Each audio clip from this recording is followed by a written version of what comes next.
The 3 most common mistakes I see with studio lighting. Let's dive into it. Roll the intro. So the 3 mistakes are accent lighting, hitting the nose, not using a fill light, and sandwich lighting that just creates terrible eye socket shadows. So Joanna's here to get her headshots done, and Jenny's here helping me. I'm teaching her a little bit about studio lighting, so I figured what better time to finally film this video that I've been wanting to film about studio lighting and just a few mistakes I see people make all the time. So hopefully this helps you out if you do studio photography, or even if you do videography and you use off-camera lighting for videos. I hope this helps. So let's dive into it. So accent lights. Accent lights are gonna be like behind your subject to the side. It's gonna create this nice little rim, like to separate your subject from the background. But not only does it separate them from the background, but it also gives just like a nice shape to the edge of your subject. So we've got our key light, which is our main light source, lighting her face. We've got our fill light to fill in those shadows. We've got like a silver card here to bounce up a little bit of that key light, give some nice like shiny skin underneath there. We've got a background light here, just to turn that dark gray background into more of a lighter gray. And we've got our 2 kicker lights. So these kicker lights are just gonna like graze the edge of like her face and her hair and give her a nice glow to like her hair and like the side of her shoulder, stuff like that. So mistake number 1, kicker lights. What happens is people will have the wrong angle of the kicker light. They'll have it too far out or too close to their subject, and the kicker light ends up lighting more than just the edge of the subject. It actually ends up hitting the nose and creates this weird little like thing on the nose. You almost want to like pick it and take it off like a booger. It's like, I don't like that. Get that out of here. Okay, so the angle of this kicker light, the closer you bring this to her and the more to the side you bring it, the more it's gonna light up like the side of her face. It's not just gonna graze the edge here, it's actually gonna end up striking the nose and giving a reflection on the nose.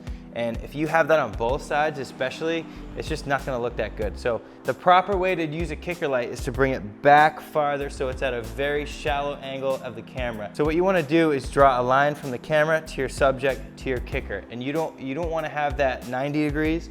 You don't wanna have that 45, what's this? 90? 45. No, that's not 40. 45, what's this? There. 90, 180 is there. This is,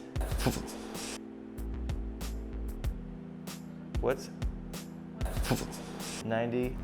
90 plus 45 is, listen, I don't know what the angle is, but basically you want the light behind your subject enough to where it's not gonna be able to even hit the nose. The way I imagine accent lights is you're not just lighting a surface, it's actually reflecting the light coming from the accent. So her skin's gonna be like, it's gonna be lit up, but it's gonna be almost reflecting the light back here. So what I recommend is shooting a photo, looking at the kicker light, looking at how it's falling on your subject, and then look at the edge of the nose.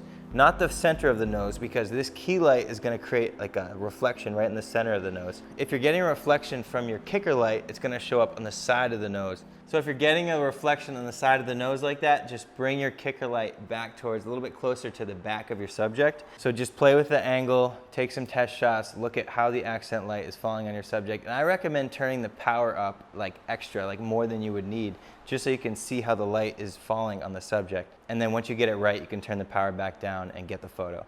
So we've got our accent light in the position where it's a little bit too far to the side of our subject, so it's going to strike the nose. It's gonna give that like ugly nose highlight. So let's do that photo right now.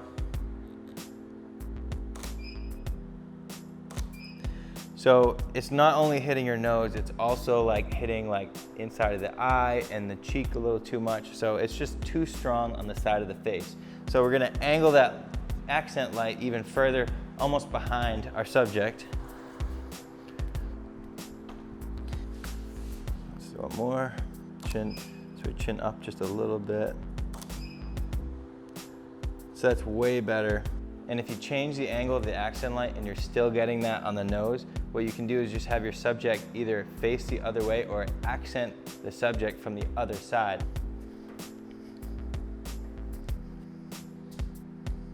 So if Joanna is slightly angled this way, the accent light's more towards her back, less likely to hit her nose versus on this side. 1, 2, 3.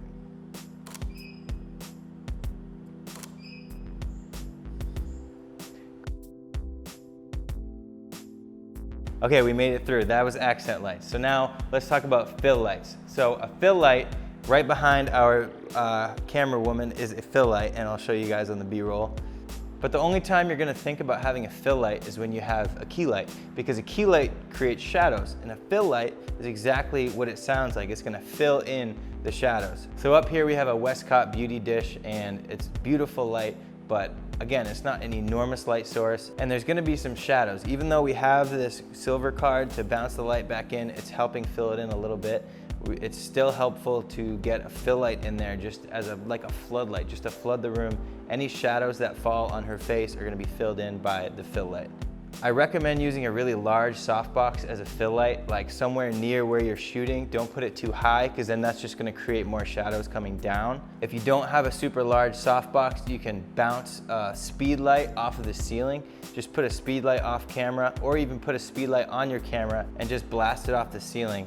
And the same thing applies with the speed light as with the accent light. You can play with the power and turn it up, turn it down. Start with it low, turn the power up, and as you start to turn the power up, you'll see those shadows like under the chin, under the nose, you'll see those shadows start to fill in.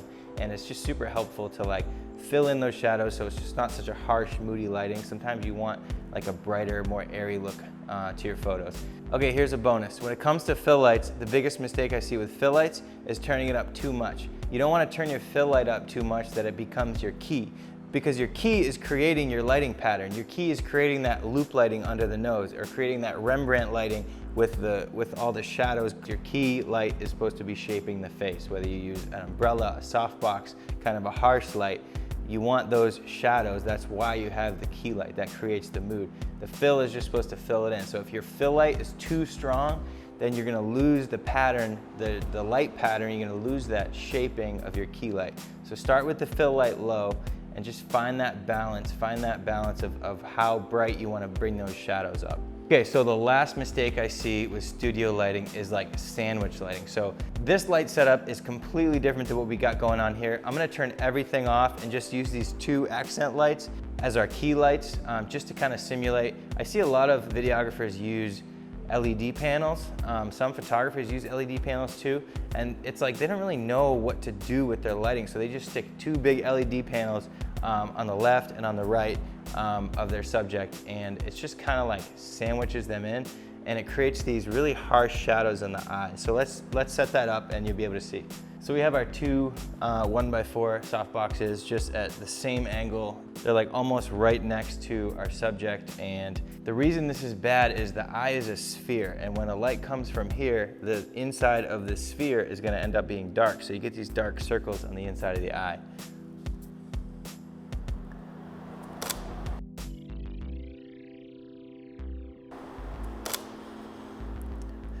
Another thing you get is two shadows on either side of the nose. So the light from here is gonna cast a shadow on this side, and the light from here is gonna cast a shadow on this side, and then you end up getting these two dark spots on either side of the nose, almost like the cheek goes out and then comes in, and then the nose comes out and then goes back in, and the other cheek goes, like, it's just, don't sandwich light your subject, people. The softbox, by the way, is off. Everything is off except for these two lights on the side. So I think that's all for that. Come here, Jenny. Yeah, you're filming this. All right, that's a wrap. Go team. Thanks for helping. I hope this helped you guys, and I hope you benefit from these nerdy lighting stuff, and thanks for watching.